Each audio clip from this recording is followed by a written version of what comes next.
Utility stores corporation ने दस्तयाबी के साथ ही चीनी महंगी कर दी है। यूटिलिटी स्टोर्स पर सब्सिडी वाली सस्ती चीनी 8 रुपए फी किलो महंगी कर दी गई।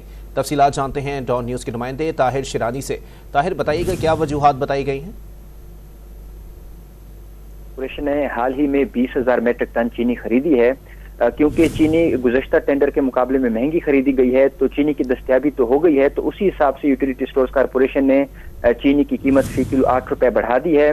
बेनजीर इनकम सपोर्ट प्रोग्राम के तहत जो मुस्तहिकीन हैं और सब्सिडी वाली चीनी फी किलो 8 रुपए और दीगर जो आम सारिफीन है उनके लिए भी 8 रुपए फी किलो चीनी महंगी की गई है।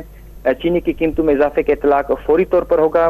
यूटिलिटी स्टोर्स पर आम सारिफीन के लिए अब चीनी की जो नई फी किलो कीमत है वो 155 रुपए है और बेनजीर इनकम सपोर्ट प्रोग्राम के मुस्तहिकीन के लिए जो सब्सिडी के साथ चीनी है उसकी फी किलो कीमत 109 रुपए फी किलो मुकर्रर की गई है।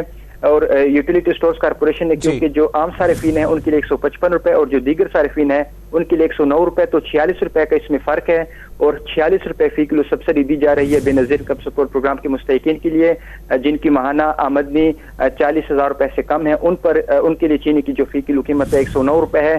तो इसलिए यूटिलिटी स्टोर्स कॉरपोरेशन को चीनी महंगी खरीदने के बायस जो चीनी की कीमतों में इजाफा है वो करना पड़ा है और इस हवाले से बाज़ाब्ता नोटिफिकेशन भी जारी कर दिया गया है। जी, बहुत शुक्रिया ताहिर शिरानी अपडेट करने के लिए।